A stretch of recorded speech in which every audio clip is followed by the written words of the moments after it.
महात्मा ज्योतिबा फूले का जन्म 11 अप्रैल 1827 को हुआ था पुणे महाराष्ट्र में। ये इन्हें भारतीय पुनर्जागरण का मसीहा कहा जाता है।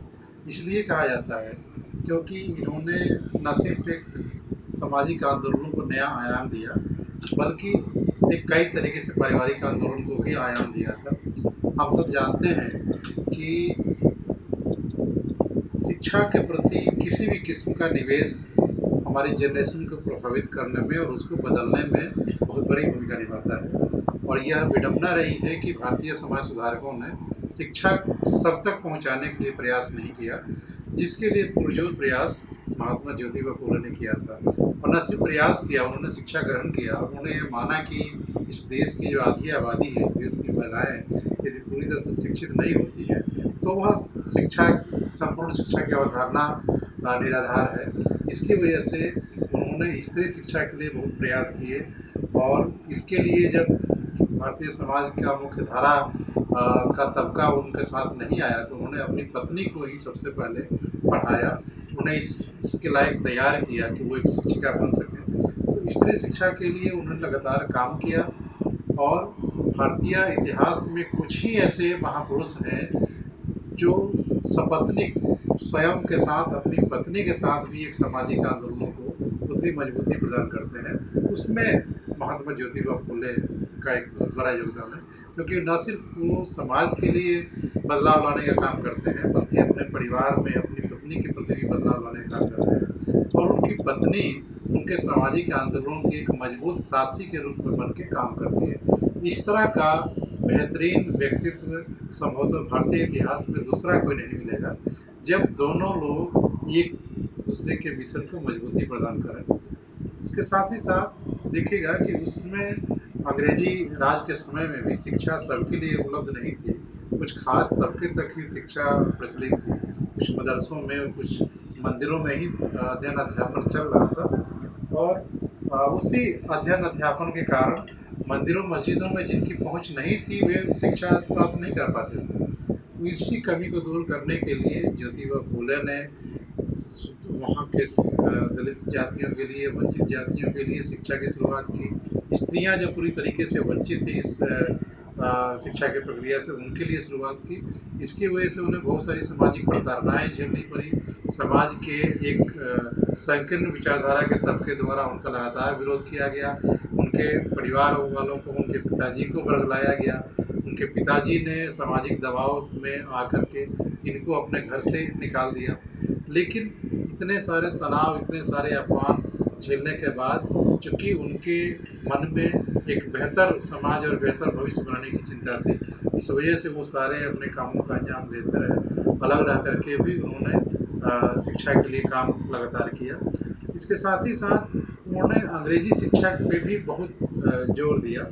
उन्होंने कई जगह कहा कि हमें अंग्रेजी शिक्षा प्राप्त करने के बाद हमें जो वेदों पुराणों को उसके माध्यम से अध्ययन कर सकते हैं और उनकी जो कमियां हैं उनको बेहतर ढंग से निकाल सकते हैं और उनकी कमियों को उजागर कर सकते हैं।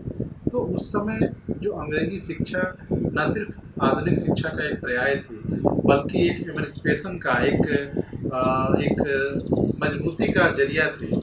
उसके प्रति भी इन्होंने वकालत की और समाज की कुरीतियों को दूर करने के लिए, समाज में विभिन्न किस्म के छुआछूत को दूर करने के लिए इन्होंने प्रयास किया। यह हम सबका सौभाग्य है कि राष्ट्र निर्माता बाबा साहब डॉक्टर अम्बेडकर ने महात्मा ज्योतिबा फूले के उस क्रांतिकारी योगदान को न सिर्फ पहचाना बल्कि उन्हें स्वीकार किया।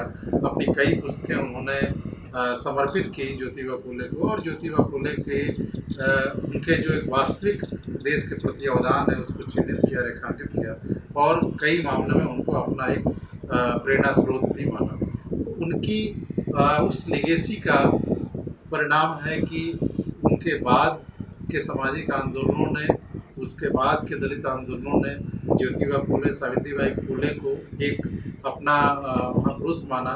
और आज ऐसे कई लोग हैं जो यह मानते हैं कि 3 जनवरी को ज्योतिबा फूले की धर्मपत्नी सावित्रीबाई फूले के जन्मदिवस के दिन हमें शिक्षिका दिवस मनाना चाहिए, क्योंकि वह स्त्री शिक्षा के लिए उनका बहुत प्रयास महत्वपूर्ण प्रयास है और वो पहले स्त्री शिक्षिका रही हैं।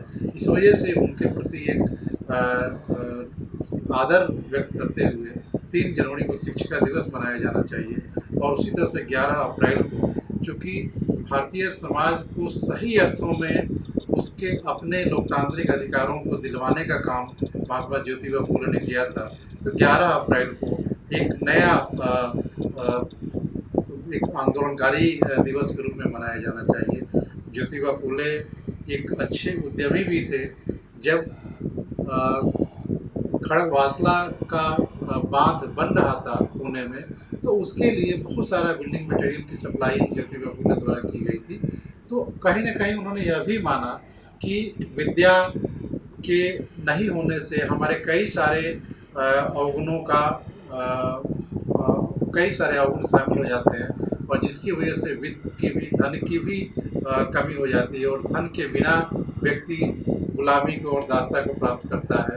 इस वजह से उन्होंने ये महसूस किया कि विद्या शिक्षा को पहली प्रायोरिटी दी, उसके सहारे बहुत सारे हमारे भौतिक संसाधनों की प्राप्ति का एक जरिया माना उन्होंने, और उसी के सहारे ही जो भी मनुष्य अपने मानवीयतर अधिकारों से वंचित रहे, उन सारे अधिकारों को प्राप्ति का जरिया उन्होंने शिक्षा और ज्ञान और धन को माना, वित्त को माना।